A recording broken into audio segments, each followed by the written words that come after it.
কেবলমাত্র আইডেন্টিটি পলিটিক্সের উপর ভিত্তি করে, পরিচয়ের উপর ভিত্তি করে, তুমি হিন্দু না মুসলমান, তার উপর ভিত্তি করে যে প্রচার চলছে, এবং এসআইআরটাও কার্যত বলা যায় যে সমস্ত স্তরের যারা স্টেক হোল্ডার তাদের ব্যর্থতার ফলে সাধারণ মানুষের যে ইস্যুগুলো সেগুলো কিন্তু ক্রমশ পিছিয়ে যাচ্ছে। এই নির্বাচন 2026 কতগুলো ছোট বড় নাটকের সমষ্টি। যে রাজনীতিবিদরা নাটক করছেন, একটার পর একটা নাটক মঞ্চস্থ করছেন এবং নির্বাচনী বৈতরণী পার হতে চাইছেন। দেখুন, এর বাইরেও সাধারণ মানুষের অসংখ্য দুর্দশার কথা আছে। আমি সমীক্ষার কাজ করতে গিয়ে সাধারণ মানুষের কিছু দুর্দশা আমার চোখে ধরা পড়েছে, যেভাবে আমি সত্যি বিচলিত। আমাকে আজকে কেউ ভিডিওটা বানাতে বলেনি, আমাকে অনুরোধ করেনি যে দাদা আপনি, কিন্তু একজন যে ক্রমশ কিন্তু আমরা খাদের থেকে অতি খাদে চলছি। আমি আবারও কৃষিকাজ নিয়ে বলতে চাই। এ পশ্চিমবাংলায় কৃষি ব্যবস্থা যে দুরবস্থা, এটা নিয়ে তৃণমূল কংগ্রেসের মুখে রা নেই। তৃণমূল কংগ্রেসের কোনো নেতা মন্ত্রী কৃষকদের দুরবস্থা নিয়ে কোনো কথা নেই, তাদের ব্যর্থতার জায়গা নিয়ে একটি কথা নেই। দুর্ভাগ্যে হলেও সত্যি, যারা আপনি এই রাজ্যের প্রধান বিরোধী দল দেখেন বিজেপি, তাদের লোকাল স্তরের কোনো নেতাকেও আমি দেখি না কৃষক এবং কৃষি ব্যবস্থার দুরবস্থা সম্পর্কে সম্যক জ্ঞান রাখেন এবং মানুষের দুরবস্থাগুলো দূর করবার কোনো প্রতিশ্রুতি তারা দিচ্ছেন। দুঃখের হলেও এটাও সত্যি যে বামপন্থীরাও কৃষি অব্যবস্থা নিয়ে, কৃষকদের দুরবস্থা নিয়ে কেন বহু কৃষক চুপি গলায় কেন তাদেরকে মরতে হচ্ছে জানেন? কেউ কিন্তু রিপোর্ট করছে না যে সুইসাইডে করে কৃষক প্রাণ হারালেন, কিন্তু গভীর থেকে গভীর আপনি যদি গ্রামে ঘোরেন, কৃষকদের দুরবস্থা যদি আপনি বোঝার চেষ্টা করেন, তাহলে বুঝতে পারবেন এ রাজ্যের কৃষকেরও আত্মহত্যা হচ্ছে ঋণের জালে। এ রাজ্যের কৃষকরাও মরছেন, তারাও স্বপ্ন হারিয়ে একটা দুর্বিষহ জীবন যাপন করছেন। কৃষকদের দুরবস্থা নিয়ে যেভাবে শহরবাসীর উত্তাল হওয়ার কথা ছিল, 50-60-এর দশকের কৃষকদের দুরবস্থা নিয়ে গণ আন্দোলন যে রাজ্য দেখেছিল, আজকে সে রাজ্য কৃষকদের দুরবস্থা নিয়ে কৃষক সভাগুলোও একটি কথা বলে না, কৃষক সমিতিগুলোও সেই কথা বলে না। আর প্রধান রাজনৈতিক দলগুলো তো নাটক করছে, মূলত নাটক করছে। মমতা বন্দ্যোপাধ্যায় মোদীকে কি আক্রমণ করলেন, মোদী মমতা বন্দ্যোপাধ্যায়কে কি আক্রমণ করলেন, শুভেন্দু অধিকারী সেলিমকে কি বললেন, সেলিম শুভেন্দু অধিকারীকে কি বললেন, এর বাইরেও একটা জগৎ আছে। একজন কৃষকের ছেলে হিসাবে ছোটবেলাটা তো আমাদের জমি আমার উপরেই চলেছে। বাবা একদম হাল চাষা ছিল, লাঙল দিয়ে চাষ করত। সেই জীবনের থেকেও যে কৃষকদের জীবন আরো কঠিন হচ্ছে, এবং অথচ কৃষকদের দুরবস্থা নিয়ে কার্যত কেউই মুখ খুলছেন না, সেটা আমাকে বারবার নাড়া দিচ্ছে। আমি আজকে আপনাদের কয়েকটা জিনিস খুব কষ্ট করে অঙ্কটা কষে আপনাদেরকে বলবো। এই মুহূর্তে পশ্চিমবাংলায় দক্ষিণবঙ্গের জেলাগুলো হাওড়া, হুগলি, বর্ধমান, পশ্চিম মেদিনীপুরের একটা বিরাট অংশ, বাঁকুড়ার একটা ছোট্ট অংশ, উত্তর চব্বিশ পরগনার বিস্তীর্ণ অঞ্চল এবং দক্ষিণ চব্বিশ পরগনা কয়েকটা ব্লকে কৃষকরা যে লোন করে আলুর চাষ করেছিল, সেই আলুর ভয়ঙ্কর অবস্থা। নদিয়ারও একটা অংশ আছে কৃষক, আলুর চাষ যারা করেছিলেন তাদের কি ভয়ঙ্কর অবস্থা, কিন্তু কেউ তুলছে না। দেখুন, আজকে আপনাদের খুব পরিষ্কার করে বলতে চাই যে দুটো সমস্যা পশ্চিমবাংলা কৃষকরা এই মুহূর্তে ফেস করছে। একটা হলো সেচ ঠিক মতন পৌঁছচ্ছে না, সেচ ব্যবস্থার ক্রমশ ভেঙে পড়ছে রাজ্যে, সেচের বিনিয়োগ রাজ্য বাজেটে থাকছে না, কর্মী নিয়োগ করছে না, ফলে সেচ কার্যত এখন কৃষকদের নিজের দায়িত্বের মধ্যে পড়ছে। তারা শ্যালো টিউবওয়েল কিনে নিচ থেকে জমি থেকে মানে মাটির নিচে জল তুলছে শ্যালো দিয়ে। River lift irrigation, minor irrigation পশ্চিমবাংলায় ভেঙে পড়েছে। মেজর ইরিগেশন ক্যানেলগুলো কিন্তু শুকনো, ক্যানেলের লক গেট খোলার মতন লোক নেই। ফলে সব মিলে কিন্তু সেচের ভয়ঙ্কর অবস্থা। আপনাদের বারবার বলছি, সেচের ভয়ঙ্কর অবস্থা সমীক্ষা করতে গিয়ে ধরা পড়ছে। দ্বিতীয় যেটা, সেটা হলো তৃণমূলের যে দুর্নীতি, সেই দুর্নীতির সাথে সারের দুর্নীতির সরাসরি সম্পর্ক আছে। যারা আলু চাষ করেছিলেন তারা ইউরিয়া 320 টাকা বস্তা, আপনারা জানেন ইউরিয়া 320 টাকা বস্তা, বস্তা পিছু ইউরিয়ার দাম 320 টাকা, কিন্তু তাদের কিনতে হয়েছে 500 থেকে 550 টাকা। 500 থেকে 550 টাকা ইউরিয়া কিনতে হয়েছে একজন কৃষককে। কেন ইউরিয়া কিনতে গিয়ে কৃষককে কালোবাজারির সম্মুখীন হতে হচ্ছে? মমতা বন্দ্যোপাধ্যায় কি জবাব দিবেন? অভিষেক বন্দ্যোপাধ্যায় কি জবাব দিবেন? যারা আমাদের সাথে টেলিভিশনে বসেন তারা কি জবাব দিবেন যে কেন একটা দুস্থ কৃষককে 320 টাকার বস্তা ইউরিয়ার বস্তা কেন 500 550 টাকায় ব্ল্যাকে কিনতে হয়? মমতা বন্দ্যোপাধ্যায়, অভিষেক বন্দ্যোপাধ্যায় এবং টেলিভিশনে যারা আমাদের সাথে বসেন অধ্যাপকরা, তারা আমাকে জবাব দিবেন যে কেন 10-26 আবারও বলছি 10-26 সার, যেটা আলু চাষের জন্য অপরিহার্য, সেই 10-26 আলুর যে মানে বস্তা পিছু যে সারের দাম, 10-26 সারের দাম বস্তা পিছু হলো 1460 টাকা, দাম হলো 1460 টাকা, কিন্তু কিনতে হচ্ছে কত? 1800 টাকা। 1800, 1900, কোনো জায়গায় 2000 টাকা ক্রস করে যায়। কালোবাজারিতে কেন 1460 টাকা 10-26 সার কেন 1800 টাকা বা তার উপরে দামে কিনতে হচ্ছে? কালোবাজারিতে 10-26 সার কেন এত বিপুল টাকায় বিক্রি হচ্ছে? কেন কৃষককে কালোবাজার থেকে বেশি দামে 10-26 সার, যেটা আলুর জন্য অপরিহার্য, সেটা কিনতে হচ্ছে? এর কোনো উত্তর নেই। কেন ধান উৎপাদনের পর, এবছর যথেষ্ট ধানের ফসল হয়েছে, যেমন আলুর ফসল হয়েছে, ধানের যে সহায়ক মূল্য কেন কৃষকরা, প্রকৃত কৃষকরা পান না? কেন ফোরেরা পান? কেন মমতা বন্দ্যোপাধ্যায় এতগুলো বছরের পরেও ফোরেরা জলের দরে কৃষকের থেকে আলু কিনছে, মানে ধান কিনছে, অথচ রাজ্য সরকার কৃষি মার্কেটিং অর্থাৎ এগ্রিকালচার মার্কেটিং একটা ডিপার্টমেন্ট আছে, তারা কি করে? মমতা বন্দ্যোপাধ্যায় কেন আপনি জবাব দিতে পারছেন না? আমি প্রশ্ন তুলতে চাই, এগ্রি মার্কেটিং ডিপার্টমেন্টের ভূমিকা কি? কেন দুরবস্থা কৃষকদের যাচ্ছে না? দেখুন, 100 বস্তা যদি মানে হয়, 100 বস্তা আলু হয় বিঘাতে, 50 কেজি বস্তায় 100 বস্তা আলু হয়। এবার যে আলু হয়েছে, কৃষকদের সাথে কথা বলে বুঝেছি, বিঘা পিছু তাদের 50 কেজি বস্তায়, প্রতি বস্তায় যদি 50 কেজি আলু রাখে, তাহলে 100 বস্তা আলু চাষ উৎপাদন হয়েছে। বিঘা পিছু 100 বস্তা, 50 কেজির বস্তায় 100 বস্তা আলু উৎপাদন হয়েছে। আলুর চাষ করতে গেলে আপনি খরচাটা সাধারণভাবে দেখুন, মানে মিনিমাম 35 থেকে 40 হাজার টাকা বিঘা প্রতি খরচা হয়। বিঘা প্রতি খরচা হচ্ছে 35 থেকে 40 হাজার টাকা। এবং আলু চাষ আপনি জানেন যে একটা বড় সংখ্যক কৃষক তারা কিন্তু লোন করে, এবং এইটা আরেকটা গুরুত্বপূর্ণ বিষয়, লোন আগে বাম আমলে যতটা ইনস্টিটিউশনাল লোন ছিল, মানে ব্যাংক লোন দিত, আজকে প্রাইভেট লোনের পরিমাণ সমানে বেড়েছে, ব্যাংক লোন কমেছে। আলু চাষি হতে পারে, অন্য সবজি চাষ যারা করছেন, তাদেরকে লোন নিতে হচ্ছে প্রাইভেট লোন। আপনারা প্রাইভেট লোনের পরিমাণটা জানেন? প্রতি 100 টাকায় 10 টাকা দিতে হয় মাসে, আবারও বলছি মাসে, বছরে না।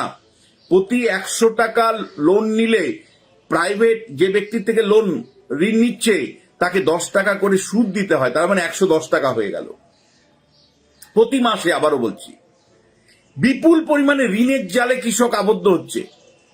10 বিঘা জমি যদি মানে কিনে চাষ করে, 10 বিঘা জমি যদি ভাড়া নিয়ে চাষ করে, তাহলে একজন কৃষক যে পরিমাণে প্রত্যাশা করে, আলুর দাম প্রত্যাশা করে, সেই পরিমাণে আলুর দাম তো পাচ্ছেন নেই। বলা যায় যে 1/4 তার মানে যে খরচা তার 1/4 উঠছে না। আবারও বলছি আপনাদেরকে, কৃষক ঋণের জালে আবদ্ধ হচ্ছে। মমতা বন্দ্যোপাধ্যায়, অভিষেক বন্দ্যোপাধ্যায় কি জবাব দিবেন? কোন বিরোধী নেতাকে আপনি দেখেছেন পথ অবরোধ করতে যে কৃষক কেন ব্যাংক থেকে লোন পায় না, কেন আজকে প্রাইভেট লোনে যেতে হচ্ছে, সুদখোরদের থেকে লোন নিতে হচ্ছে, 100 টাকায় 10 টাকা করে লোন তাদের নিতে হচ্ছে। বিপুল পরিমাণে লোন নেওয়ার ফলে তাদেরকে লোনে মানে সুদ দিতে গিয়ে আবার নতুন করে লোন নিতে হচ্ছে। এবার কৃষক কিন্তু মানে ঋণের জালে আবদ্ধ হচ্ছে। আপনাদের বারবার বলছি, গ্রামগঞ্জে যে ছবিটা পাচ্ছি তাতে কৃষক কিন্তু ঋণের জালে আবদ্ধ হচ্ছে, ঋণের জালে আবদ্ধ হচ্ছে। আপনারা প্লিজ সচেতন হন, ভোটের প্রচারে এটাকে আনুন। দয়া করে আপনাদের কাছে করজোরে অনুরোধ করছি। আমি কিন্তু কৃষকের দুরবস্থাটা গত কয়েকদিনে যা দেখতে পেরেছি, একদিকে খরচা বেড়েছে, কালোবাজার থেকে সার কিনতে হচ্ছে, কীটনাশক ঔষধ কিনতে হচ্ছে বিপুল পরিমাণে, উৎপাদিত ফসলের দাম পাচ্ছেন না, আর উল্টো দিকে যে লোন নিতে হচ্ছে সেই লোন মেটানোর জন্য আবার পুনরায় লোন নিতে হচ্ছে। এইভাবে ঋণের জালে কৃষক আবদ্ধ হচ্ছে। আপনারা দয়া করে একটু সচেতন হন। এবছর সমস্যাটা আরো কয়েক গুণ আলু চাষির বেড়েছে। আগে বাইরের থেকে মানে আলু কিনতে লোক যেত, অর্থাৎ কলকাতা থেকে প্রচুর লোক গ্রামে গিয়ে আলু কিনতো, আলুর বন্ড কেনা বলে। আলু যারা কিনতেন এবার তারা যাচ্ছেন না, কারণ গত 3টে বছরে আলুর বন্ড কিনে তারা লস করেছেন। অর্থাৎ শহর আলু উৎপাদনের পরে গ্রামে শহর থেকে লোক যেত, গিয়ে আলু কিনে রাখতো কোল্ড স্টোরেজে, যখন বেশি দাম হতো তখন সেই আলু বিক্রি করত। এইবার শহর থেকে লোক গ্রামে যায়নি, তার কারণ 2021-22, 2022-23, 23-24 এই 3টে আর্থিক বছরেই যারা কলকাতা শহর থেকে গিয়ে আলু কিনেছিল বা বাইরের থেকে গিয়ে আলু কিনেছিল তারা কিন্তু লস করেছে। ফলে তারা ভয়ের চোটে গ্রামে গিয়ে কৃষকের থেকে আলু বন্ড কিনে আলু মজুত করার কোনো উদ্যোগ তারা নেয়নি। ফলে আলুর দাম কিন্তু কমেছে। উল্টো দিকে আলু বস্তাতে ভরার জন্য বস্তা, আপনারা জানেন আলুর বস্তা, সেই আলুর বস্তার দাম 10 টাকা ছিল। সেই আলুর বস্তার দাম 10 টাকাটা 30 টাকা হলো কি করে? আলু রাখতে গেলে যে চটের বস্তা ব্যবহার হয় সেটার দাম গত বছরও 10 টাকা ছিল। এবার আমি দেখে আসলাম যে প্রতি বস্তা 30 টাকা দাম হয়েছে। কেন? কেবলমাত্র খরচ বাড়ছে, একমাত্র চাষি বিক্রি করার সময় দাম পাচ্ছে না, ঋণের জালে আবদ্ধ হচ্ছে। এবং এর সাথে সাথে যুক্ত হয়েছে চাষি চাইলেও তারা কিন্তু যে উৎপাদিত ফসল মানে আলু যদি ধরি, তাহলে চাইলেও কিন্তু তারা গুদামজাত করতে পারছে না, কোল্ড স্টোরেজ জাত করতে পারছে না। কারণ কোল্ড স্টোরেজ গত 5-6 বছরে কার্যত নির্মাণ হয়নি। উৎপাদন বেড়েছে, বাম আমলে যা কোল্ড স্টোরেজ ছিল কার্যত সেগুলোই রয়ে গেছে, কিছু নষ্ট হয়েছে। তৃণমূল শাসনকালে কিন্তু একেবারে গ্রাম পঞ্চায়েত ধরে ব্লক ধরে যত সংখ্যক কোল্ড স্টোরেজ তৈরি হওয়ার কথা ছিল তারা তৈরি করেনি। এটি কোনো মাথা ব্যথা নেই তৃণমূল কংগ্রেসের। যারা আমাদের স্টুডিওতে আসেন চিৎকার করে বলেন, কিন্তু বাস্তব অভিজ্ঞতা হচ্ছে এগ্রিকালচারের ইনফ্রাস্ট্রাকচার, সেটা ইরিগেশনের হতে পারে, সেটা মানে মার্কেটিং সংক্রান্ত হতে পারে, সেটা গুদামজাত করা হতে পারে, কোনো এগ্রিকালচারের পরিকাঠামোর বিকাশ ঘটেনি। বরঞ্চ এই সময় কৃষিতে উৎপাদিত ফসলের দাম না পেয়ে এবং প্রাতিষ্ঠানিক লোন অর্থাৎ ব্যাংক থেকে লোন না পেয়ে প্রাইভেট লোন মানে সুদখোরদের থেকে লোন নিয়ে কৃষক ক্রমশ ঋণের জালে আবদ্ধ হচ্ছে। বহু লোক সাইলেন্টলি মারা যাচ্ছেন, তাদের নথিভুক্তও করা হয় না। এটাই যখন মহারাষ্ট্রে হয় তখন কৃষক আত্মহত্যা করলেন এবং তার পেছনে কারণ হিসাবে লেখা হয় যে ঋণের জালে আবদ্ধ হয়ে বা পারিবারিক আর্থিক সংকটে পড়ে তিনি মারা গেলেন। ফলে এটা কৃষি আত্মহত্যা হিসেবেই দেখানো হয়। আমাদের রাজ্যে এটাকে স্বাভাবিক মৃত্যু হিসাবে দেখানো হয়। আমাদের রাজ্যে কৃষকের মৃত্যুকে স্বাভাবিক মৃত্যু দেখানো হয়। কিন্তু আপনি যদি সোশ্যোলজিক্যাল স্টাডি করেন, দুর্ভাগ্য আমরা অধ্যাপকরা আমরা এতটাই অকর্মণ্য, ব্যর্থ, আমরা এতটাই স্বার্থপর যে আমরা ওই গভীরভাবে অনুসন্ধানগুলো করে জনসমক্ষে আনতে পারিনি। এটা আমাদের ব্যর্থতা। তৃণমূল কংগ্রেসকে আলোচনা সমালোচনা যেমন করছি, বিরোধী দলগুলোর ব্যর্থতার জায়গা যেমন বলছি, তেমনি একজন অধ্যাপক হিসাবে আমার ব্যর্থতার জায়গাটাকেও আমি কোনো মতে অস্বীকার করতে পারি না। যে কৃষকরা যে আসলে ঋণের জালে আবদ্ধ হয়ে মারা যাচ্ছেন, কৃষকরা আসলে যে আর্থিক দুরবস্থায় পড়ে মারা যাচ্ছেন, যে মৃত্যুগুলোকে স্বাভাবিক মৃত্যু বলা হচ্ছে, আসলে সেগুলো মনোকষ্টে তাদের মৃত্যু হচ্ছে, জীবন যন্ত্রণায় তাদের মৃত্যু হচ্ছে, মানে আর্থিক সমস্যার জন্য মৃত্যু হচ্ছে, ঋণের জালে আবদ্ধ হয়ে তাদের মৃত্যু হচ্ছে। অথচ এটাকে আমরা তুলে ধরবার মতো আমাদের ক্ষমতা, গবেষকদের আমাদের ক্ষমতা নেই, বা আমরা এতটাই স্বার্থপর যে আমরা সেগুলোকে কিন্তু তুলে ধরতে চাইছি না। এইটা কেবলমাত্র এই মুহূর্তে কৃষিক্ষেত্রে, মানে আলুর ক্ষেত্রে হচ্ছে তা নয়। যারা গাজর চাষ করেন তারাও কিন্তু একই সমস্যায় পড়েছেন।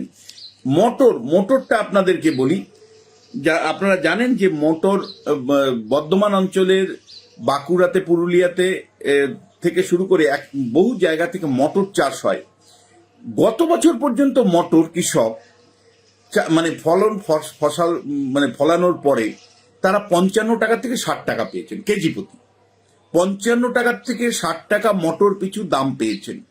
এবছর তাদের দাম কমে 35 টাকা হয়েছে। খরচা কিন্তু বেড়েছে, অর্থাৎ কেজি প্রতি খরচা বেড়েছে, বিঘা প্রতি জমি মটর চাষের জন্য খরচা বেড়েছে, কিন্তু কৃষক দাম পাচ্ছেন মাত্র 35 টাকা। কেজি পিছু মটরের দাম 35 টাকা এই মুহূর্তে চলছে গ্রামে। কিন্তু সত্যি আপনি একবার ভাবুন, আপনি কি বাজারে মটর 35 টাকায় পান? আপনি কি আলু বাজারে 2 টাকায় পান? তাহলে আপনি কলকাতা শহরের বাসী, আপনি হুগলি শহরের কোনো একটা শহরের বাসী, আপনি হাওড়ার কোনো একটা শহরের বাসী, আপনাকে কিন্তু দাম কিনতে হচ্ছে বাজার দরেই, কিন্তু সেই দামটা কৃষক পাচ্ছে না। যে মটর আমরা এখানে 60, 65, 70 টাকায় কিনি, সেটা কৃষক পাচ্ছে মাত্র 35 টাকা। মাঝখানে ফোরের আর টাকা তুলে নিচ্ছে। সরকারের উচিত কি ছিল? সেগুলোকে কেনা। বিভিন্ন জনসভায় যখন এখন চাপ পড়ছে, কখনো কখনো তৃণমূলের নেতারা বলেও দিচ্ছে আমরা কৃষিতে বিনিয়োগ করবো। এরপরে বাবা 15 বছরে বিনিয়োগ করলে না, এখন নির্বাচনে জয় করবার জন্য, ভাওতাবাজি দেওয়ার জন্য বলছো কৃষিতে আমরা বিনিয়োগ করব 15,000 কোটি টাকা। কবে করবে বাবা? 15 বছরে তো তোমরা করলে না। 15 বছরে 15,000 কোটি টাকা বিনিয়োগ করলে না। এখন তুমি গল্প শোনাচ্ছ 15,000 কোটি টাকা বিনিয়োগ করব। কোথায় বিনিয়োগ করব? কতটুকু বিনিয়োগ করব? সেই বিনিয়োগের সুফল কারা পাবে? এবং আদতেও তুমি বিনিয়োগ করবে তার কোনো গ্যারান্টি আছে? ফলে 15 বছরে তোমরা কিচ্ছু করতে পারোনি। মটর আজকে 35 টাকা কৃষককে বিক্রি করতে হচ্ছে, যদিও বাজারের দাম কিন্তু 60 টাকা। মাঝপথে এই ফোরে কারা? শাসক দলের সাথে যুক্ত যারা, তারাই ফোরের কাজ করে। যে যখন শাসক দলে থাকে তারা ফোরের কাজ করে। আচ্ছা, আপনি আমায় বলুন, চাল মানে ধান উৎপাদন হওয়ার সময় এবার 60 কিলো বস্তায় কৃষকরা ধানের দাম পেয়েছে 1400 টাকা, ম্যাক্সিমাম 1400 টাকা। 60 কিলো মিনিকিটসের দাম পেয়েছে 1400 টাকা। আর মানে 60 কিলো ধান যদি আপনি ভাঙান, তাহলে 40 কিলো চাল হয়। 40 কিলো চাল আপনি আর আমি বাজার থেকে কিনছি মিনিমাম 2400 টাকায়। মিনিকিট চাল মানে 40 কিলো চাল কিনছি 2400 টাকায়। তাহলে 60 কিলো বস্তায় 1400 টাকা কৃষক বিক্রি করতে বাধ্য হচ্ছে। যখন সেই 60 কিলো ধান যখন মিলে ভাঙিয়ে যখন 40 কিলো চালে পরিণত হচ্ছে, সেই 40 কিলো চাল কিন্তু আমরা কিনছি 2400 টাকা হিসাবে। মানে 40 কিলো চালের বস্তার দাম 2400 টাকা। তাহলে মাঝপথে কৃষকের কিন্তু যে ব্যয়, সেই অনুযায়ী কিন্তু সে উৎপাদিত ফসলের দাম পাচ্ছে না। আমি আপনাকে বলছি যে কৃষক সংসার চালাচ্ছে কিন্তু অত্যন্ত দুরবস্থায়। কৃষক কিন্তু ঋণের জালে আবদ্ধ, এবং একই সাথে আপনাকে বলছি কৃষক যেহেতু কৃষি পণ্যের দাম পাচ্ছে না, তার ফলে পশ্চিমবাংলার লেবারের দামও কিন্তু বাড়ছে না। লেবারের দাম, মজুরির দাম, অর্থাৎ কৃষকের কৃষিকাজে যারা মানে দিনমজুরে কাজ করে, বেশিরভাগ জেলাতে 300 টাকার থেকে 350 টাকা, অথচ কেরালাতে 1200 টাকা 1500 টাকা দাম, মানে কৃষি মজুরির দাম। কেরালাতে, আবারও বলছি, কেরালাতে একজন কৃষি মজুরের দাম, মানে ক্ষেত মজুরের দাম, মানে দৈনন্দিন তার লেবারের দাম হলো 1200 থেকে 1500 টাকা।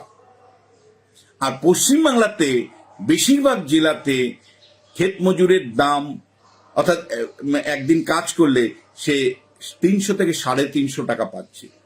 শুধু বর্ধমানে ক্ষেত্র বিশেষে, বিশেষ করে ধান উৎপাদনের সময় বা ধান রোয়ার সময় 400 টাকার থেকে 450 টাকা পর্যন্ত দাম পায় বর্ধমানে।